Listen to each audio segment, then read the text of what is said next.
ini adalah sekolah di ladang sawit. Namun demikian, prestasinya cukup melangit.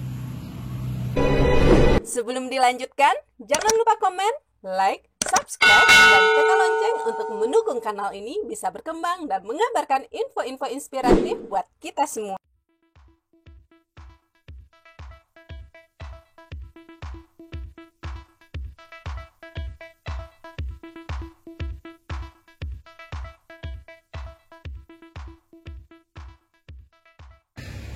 Assalamualaikum warahmatullahi wabarakatuh. Dan sanak Firdaus Abi semua. Pada saat ini saya berada di sebuah sekolah yang menurut saya sebuah sekolah yang luar biasa. Ya, namanya SMA 1 Timpeh. SMA 1 Timpeh ini berada di Timpeh, Kabupaten Damastraya.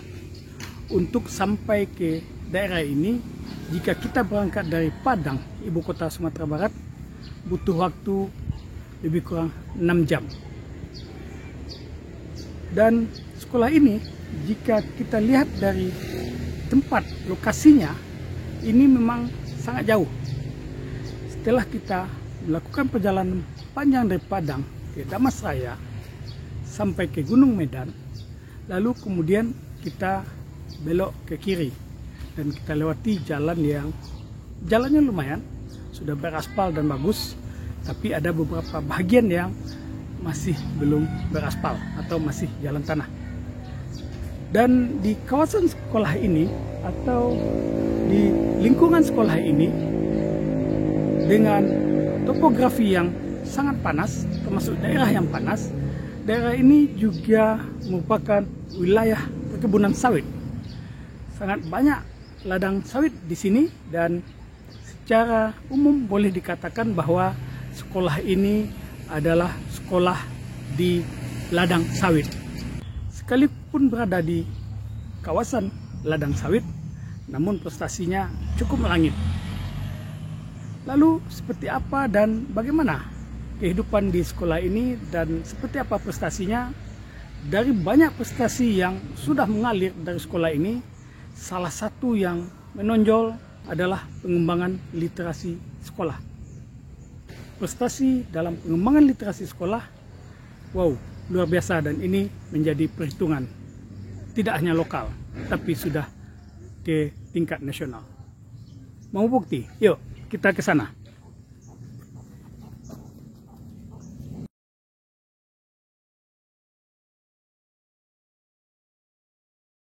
Sebuah sekolah di Kabupaten Damastraya, Sumatera Barat, bernama SMA Negeri 1 Timpeh. Sekolah ini jauh dari keramaian, berjarak sekitar 5-6 jam perjalanan dengan mobil dari Padang, ibu kota Sumatera Barat, ke Pulau Punjung, ibu kota Damastraya. Dari Pulau Punjung, kita harus menempuh perjalanan sekitar 1 jam lagi dengan mobil.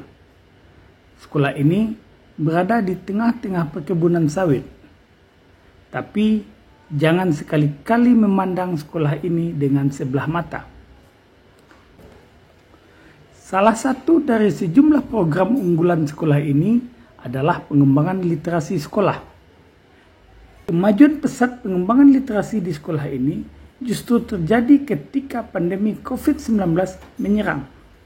Di saat sekolah lain berjibaku menghadapinya, ternyata sekolah ini justru menjadi berkah luar biasa bagi mereka. Di saat itu, manajemen sekolah merancang agenda sedemikian rupa. Di saat siswanya tidak datang ke sekolah, hanya belajar secara daring, namun semua guru memanfaatkan waktunya untuk meningkatkan kapasitas literasi digital secara maksimal. Pandemi itu membawa dua sisi positif dan negatif, tapi kita mengambil peluang dari setiap tantangan, kan tantangan buat kita. Nah, setiap tantangan kita jadikan peluang. Nah, ketika pandemi itu kita benar-benar kita datang ke sekolah, siswa tidak ada, jadi kami berusaha meningkatkan kompetisi diri para guru dengan literasi digital. Artinya kami sering mengadakan kegiatan digital pengembangan diri. Kami tingkatkan literasi digital. Dan dampaknya guru-guru kami selama pandemi banyak yang Zoom meeting, banyak yang pelatihan online, kemudian bahkan guru kami mengikuti lomba-lomba secara online. Target yang ingin dicapai semua komponen di sekolah ini, mulai dari kepala sekolah, semua guru, semua pegawai, dan komite sekolah memiliki impian yang sama, agar prestasi sekolah ini juga bisa sejajar dengan sekolah-sekolah lain.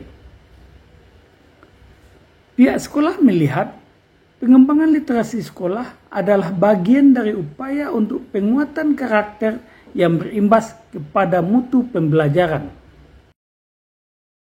Kami punya beberapa program literasi yang pada dasarnya kami ingin penguatan karakter, kemudian yang berimbas pada peningkatan mutu pembelajaran. Karena kita akui kalau literasi itu adalah dasarnya bagaimana kita anak-anak tidak hanya membaca, tidak hanya melihat, tapi anak-anak juga cerdas dalam berliterasi. Kata Ida Rosyani, dasar pengembangan literasi adalah membaca. Anak-anak yang suka membaca akan memiliki pengetahuan yang bagus, peka pada lingkungan, dan punya analisis yang kuat.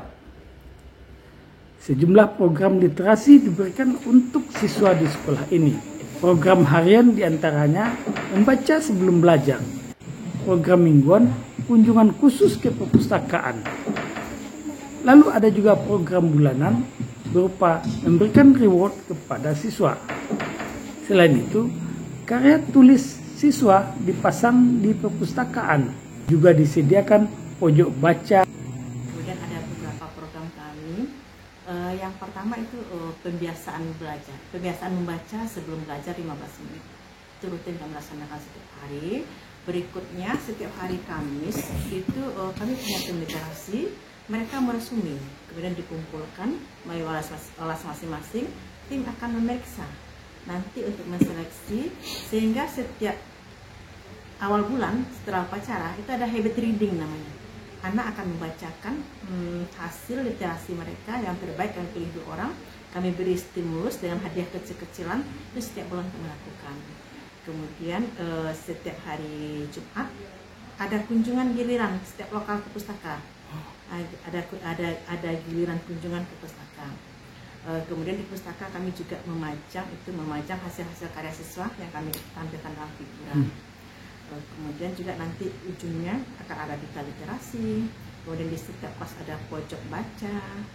Dan insya Allah pustaka itu juga akan berwenang. Mereka akan mengadakan kegiatan lomba yang menumbuhkan minat baca anak-anak.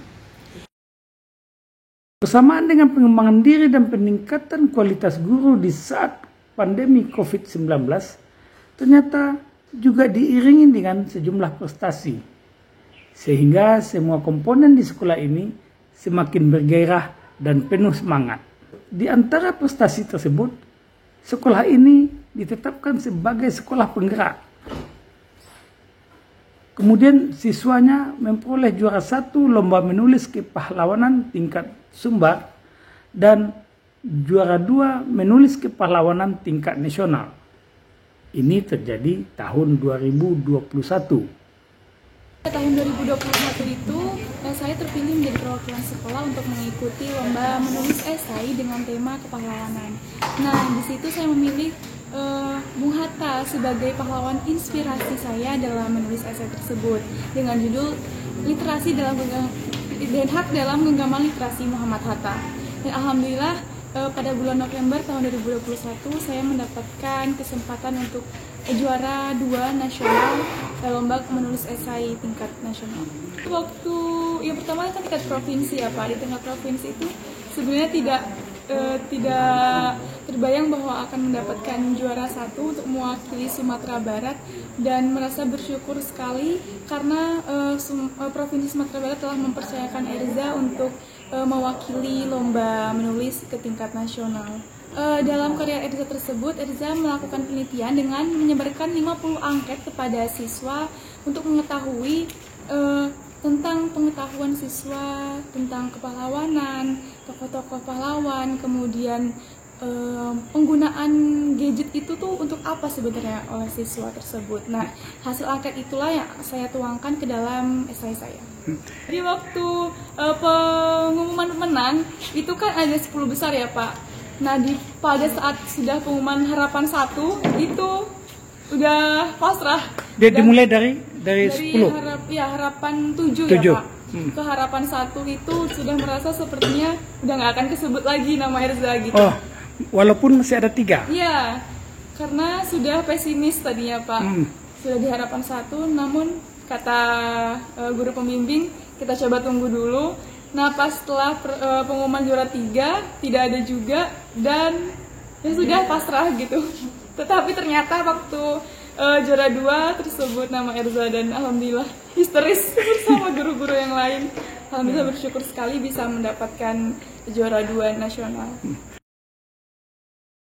Setahun berselang, prestasi yang sama diperoleh oleh siswa yang lain. Iksan Firmansyah berawal ketika dia ditunjuk menjadi duta sekolah, lalu kemudian berlomba untuk tingkat Kacabdin. Ketika dia tampil sebagai juara di Kacabdin, Iksan Firmansyah menjadi duta Kacabdin untuk tingkat provinsi. Dan di tingkat provinsi, Iksan Firmansyah tampil sebagai juara. Iksan juara menulis tingkat Sumbar. Iya Pak. Di 2022 Pak. Temanya ketika itu keteladanan Muhammad Hatta Pak. Judulnya ketika di provinsi, Iksan buat judul estafet keteladanan Hatta untuk generasi muda Pak. Ketika itu dikasih waktu 1 jam Pak, 1 jam untuk menulis sebanyak 2 halaman Pak. Jadi sebelumnya ketika itu Iksan mewakili Capdin Pak, mewakili Capdin. Jadi pertama itu lombanya itu antar SMA secapdin. Untuk Capdin 5 ini Sawah Lunto, Sijujung, dan Darmasraya. Itu Iksan judulnya Neraka Digul, Literasiku Tetap Membara untuk Indonesia Pak. Dan alhamdulillah lolos untuk mewakili Capdin 5 di tingkat untuk melanjut ke tingkat provinsi Pak. Jadi yang juara 1, yang terbaik 1 itu dibawa ke Bangka Belitung Pak, untuk ke tempat pengasingan Bung Hatta Pak. Yang ditemukannya itu jadi kita, Iksan sendiri pribadi bisa mengetahui, oh ternyata Muhammad Hatta itu pernah diasingkan ke sana. Selain itu, salah seorang gurunya juga mendapat kesempatan mengikuti pendidikan literasi digital di luar negeri. Bahkan guru kami ada yang ke luar negeri karena literasi digital. Kemudian untuk anak kami di masa pandemi itu sampai ke nasional. Oh, iya. Kemudian juga di masa pandemi kami mengikuti sekolah penggerak, dan alhamdulillah kami secara daring juga lulus, dan sekolah kami jadi sekolah penggerak. Kemudian capaian ini tentu semakin memberikan semangat dan motivasi luar biasa kepada seluruh warga sekolah. Tak cukup sampai di sana. Di sebuah kesempatan, dilaksanakan pula in-house training atau IHT, peningkatan literasi guru dan siswa. Menghadirkan seorang pemateri, Firdaus Abi. Ia seorang jurnalis, penulis karya sastra yang sudah menerbitkan belasan buku, instruktur pelatihan, pegiat literasi, yang sehari-hari juga Direktur Pos Metro Padang. Materi yang diberikan tak hanya teori menulis, tetapi juga praktek dan motivasi bagaimana menghadirkan kemauan dalam diri guru dan siswa untuk bisa menulis. Hari ini merupakan salah satu hari terbaik yang saya dapatkan, karena sebelumnya saya belum pernah menulis artikel, dan dengan adanya acara ini atau kegiatan ini saya menulis artikel pertama saya, dan saya sangat senang dengan itu karena saya mendapatkan pengalaman baru yang sangat-sangat mahal bagi diri saya. Apa diantaranya pengalaman baru itu? Pengalaman barunya yang pertama itu saya menulis artikel pertama saya, dan itu merupakan, ini saya berbangga diri kepada diri saya sendiri karena itu merupakan salah satu tulisan yang menurut diri saya sendiri itu tulisan terbaik saya. Dan hari ini saya mendapatkan 2 hadiah buku yang sangat-sangat bagus sekali dan saya sangat-sangat membaca. Maka dari itu saya sangat senang mendapatkan buku dari Bapak. Judul artikel yang saya tulis adalah Pacaran Merusak Masa Depan.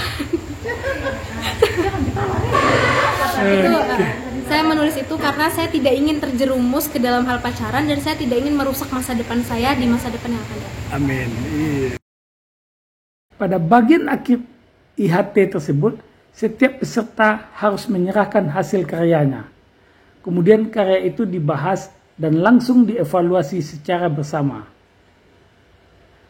Sejumlah guru dan siswa yang selama ini belum pernah menulis, ternyata mampu menyelesaikan sesuai dengan target yang diberikan.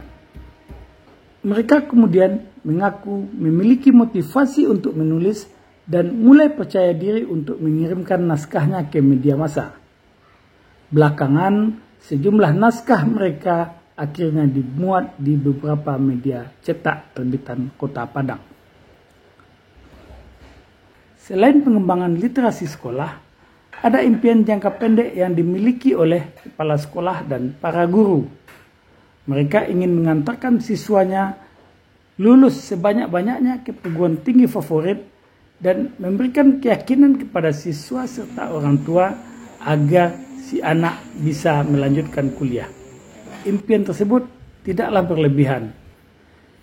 Lantaran saat ini ada tantangan yang dihadapi anak-anak setempat yang lebih memilih bekerja di kebun sawit daripada harus melanjutkan kuliah.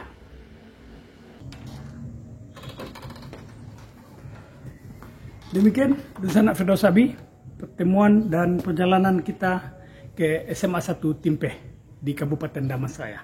Sampai jumpa. Assalamualaikum warahmatullahi wabarakatuh.